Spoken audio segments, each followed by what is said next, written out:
इस वीडियो में हम लोग देखेंगे जैक बोर्ड द्वारा आयोजित मिड टर्म एग्ज़ाम कक्षा 6 के विषय गणित से संबंधित प्रश्नों के उत्तर। साथियों, यदि आप हमारे चैनल पर नए हैं तो हमारे चैनल को सब्सक्राइब कर लें और बेल आइकन को प्रेस कर दें ताकि आने वाले वीडियो का नोटिफिकेशन आपको मिलता रहे। साथ ही अगर वीडियो अच्छा लगे तो इसे लाइक अवश्य करें।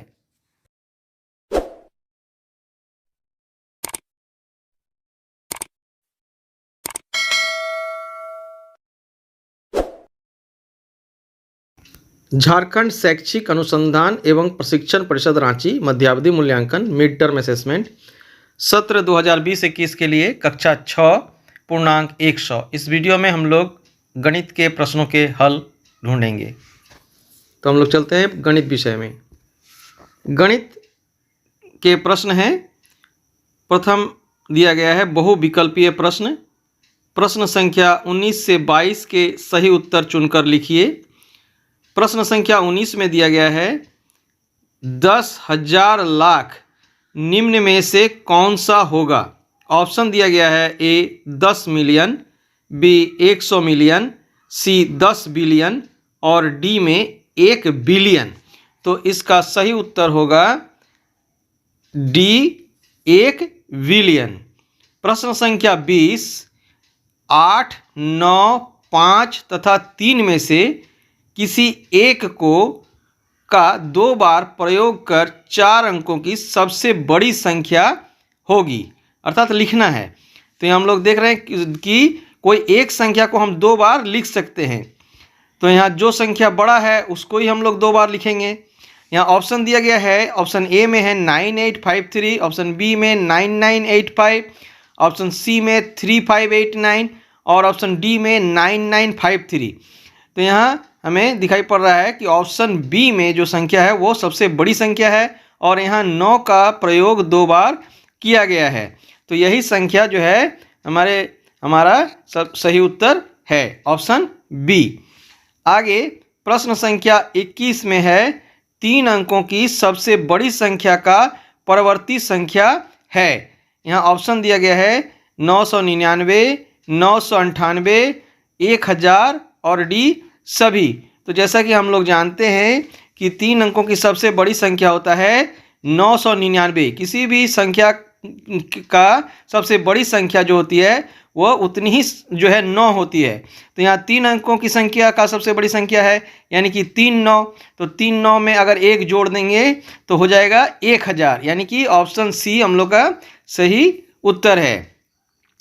आगे प्रश्न है 22 नंबर प्रश्न, -6 तथा 6 के बीच कितनी पूर्ण संख्याएं हैं। ऑप्शन दिया गया है ए 6, बी -6, सी 11 और डी 10। तो यहाँ पूर्ण संख्या पूछा गया है, ना कि परिमेय संख्या और नहीं प्राकृतिक संख्या।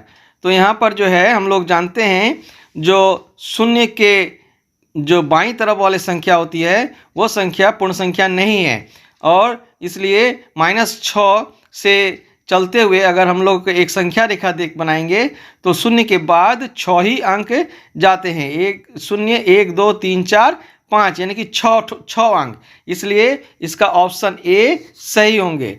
आगे है अति लघु उत्तरीय प्रश्न। तो हम लोग इस प्रश्न को देखें कि क्या क्या दिया हुआ है। प्रश्न संख्या 23 में दिया गया है संख्या रेखा का प्रयोग कर वह पूर्णांक लिखिए जो 3 से 5 कम है। तो इसको हम लोग देखेंगे कि कैसे हम लोग लिख सकते हैं।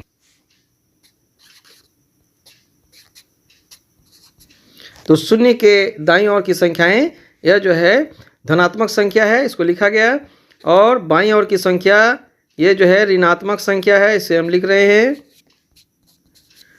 अब जो है प्रश्न जो बता रहा है उसको हम लोग ध्यान से देखेंगे। तो यह संख्या रेखा पर हम लोग को बताया गया कि प्रश्न है 3 से 5 कम। तो 3 से हम लोग बाईं तरफ चलेंगे 5 घर। तो 1 घर, 2 घर, 3 घर, 4 घर और ये 5वां घर आ गया। तो अतः इसका उत्तर हो जाएगा -2। तो हम लोग इसको इस तरह से भी देख सकते हैं, 3 - 5 = या 5 का आगे जो है घटाव का चिन्ह है और 5 घटाव का चिन्ह है और यह 5 बड़ा है, इसलिए यहाँ चिन्ह हो जाएगा -2। तो इस प्रकार से इसका उत्तर हो गया -2। तो हम लोग आगे देखेंगे प्रश्न क्या है।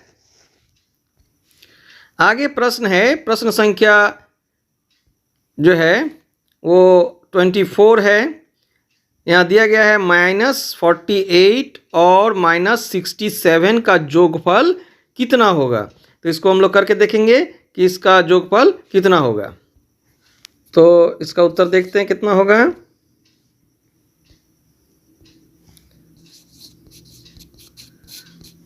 यहाँ -48 लिख दिए और यहाँ बोला गया -67।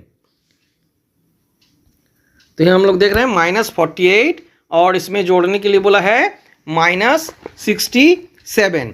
अब दूसरे आगे बढ़ेंगे तो हम लोग यहाँ -48 यहाँ प्लस और माइनस है, ये दोनों गुना कर देंगे तो ये हो जाएगा -67।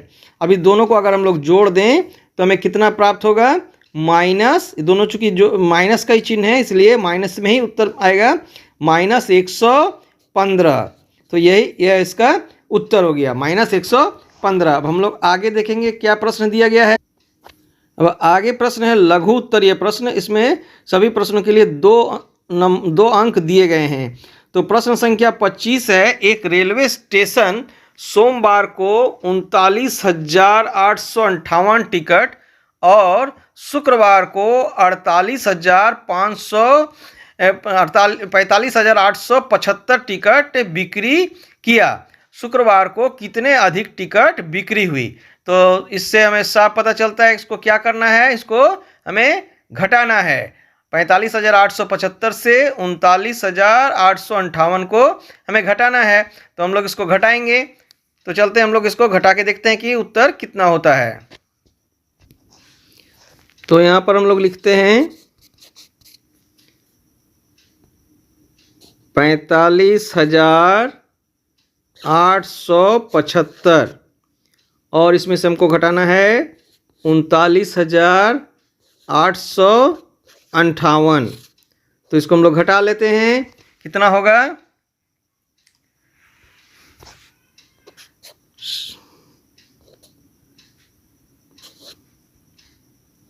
तो हम लोग देख रहे हैं कि इसका उत्तर हो गया 6,017। तो यही जो है इतना ज़्यादा टिकट जो है शुक्रवार को बेचा गया है। तो इसको हम लोग लिख देंगे कि 6,017 टिकट अधिक बिका गया। अब आगे हम लोग प्रश्न देखेंगे। प्रश्न संख्या 26 यहाँ दिया गया है 32,554, 25,844, 98,456 और 97,435 को अवरोही क्रम में लिखिए। तो इसको हमें अवरोही क्रम में लिखना है। तो इसको देखेंगे हम लोग किस प्रकार से अवरोही क्रम में लिख सकते हैं। तो हम लोग देख रहे हैं कि दिया गया संख्या कौन कौन सी संख्या दिया गया है, 32,554, 25,844, 98,456 और 97,435। तो इसमें सबसे जो बड़ी संख्या है उसको सबसे पहले लिखेंगे और जो सबसे छोटी संख्या उसको सबसे बाद में लिखेंगे। तो एक एक करके हम लोग इसको सजाकर लिखते हैं। 98,456, उसके बाद हो जाएगा 97,435 और उसके बाद हो जाएगा 32,554 और उसके बाद अंत में 25,844। तो इस प्रकार से हम लोग लिख सकते हैं। और इसमें हम लोग अगर चाहें तो बढ़ते क्रम में घटते क्रम में दिखाने के लिए क्या कर सकते हैं, इस चिन्ह का भी हम लोग प्रयोग कर सकते हैं। ठीक है, तो बच्चों इस प्रकार से हम लोग इसका उत्तर लिख सकते हैं। अब आगे देखेंगे कि अगला प्रश्न क्या दिया गया है। तो अगला प्रश्न है प्रश्न संख्या 27, मान ज्ञात कीजिए। -69 minus bracket -45 minus bracket -8 plus 79। तो इसका देखेंगे, देखिए 5 नंबर इसमें है तो इसे बहुत अच्छी तरह से बनाना होगा। तो हम लोग देखते हैं इसको कैसे बनाएंगे। तो बच्चों इसको पहले हम लोग लिख लेते हैं। यहाँ संख्या है -69 माइनस -45 -8 प्लस 79। अब इसको कैसे करेंगे? -69, यहाँ हम लोग देख रहे हैं माइनस और यहाँ भी माइनस है, तो इस दोनों को हम लोग गुना करेंगे तो यह प्लस हो जाएगा, प्लस 45। यहाँ भी वही है, माइनस और माइनस, इस दोनों को गुना करेंगे तो यह भी प्लस हो जाएगा और ये हो जाएगा 8 और अंत में 79। आगे हम लोग देखते हैं कि एक संख्या जो है उसके आगे माइनस है और बाकी शेष संख्या जो है उसके आगे प्लस है। तो जितने भी प्लस संख्या है उस सारे संख्या को एक साथ जोड़ देंगे और माइनस वाले को जैसे है वैसा ही रहने देंगे। तो इसको वैसे ही रहने दिए और बाकी संख्या को हम जोड़ देते हैं तो यह हो जा रहा है 132। अब जो है 132 में से 69 को अगर घटाएंगे तो कितना हो जाएगा? 63। तो यह इसका हल हो गया। तो इस प्रकार से इसका हल हम लोग कर लेंगे। अब आगे देखेंगे कि अगला प्रश्न क्या है। आगे प्रश्न है प्रश्न संख्या 28। एक विद्यालय में 29 लड़कियां और 26 लड़के हैं। सभी एक पार्क में घूमने गए। अगर पार्क में एक टिकट 27 रुपये में मिलता है तो टिकट में कुल कितने रुपए खर्च हुए? यह भी 5 नंबर का प्रश्न है। तो इसको भी हम लोग ठीक तरह से बनाएंगे। तो चलें इसको हम लोग बनाते हैं। तो बच्चों यहाँ हम लोग लिखेंगे उत्तर में। तो हमारे पास है 29 लड़की और 26 लड़के। तो ये माने कि कुल बच्चों की संख्या कितना हो गया है? 29 और 26 बराबर 55 बच्चे हो गए। कुल 55 बच्चे गए घूमने के लिए और टिकट का जो राशि है, एक टिकट का राशि है 27 रुपया। तो कुल राशि कितना हो जाएगा? कुल राशि बराबर हो जाएगा 55 गुने 27। तो ये दोनों को हम लोग अगर गुना कर देंगे तो हमें कितना प्राप्त होगा? 1485 रुपया। तो इतना रुपया खर्च होगा सारे बच्चों के टिकट पर। तो इस प्रकार से बच्चों हम लोग सारे प्रश्न का हल कर चुके हैं। यदि वीडियो अच्छा लगा हो तो इसे लाइक करना, चैनल को सब्सक्राइब करना और साथ ही अपने दोस्तों के बीच शेयर करना ताकि वह भी लाभान्वित हो सके।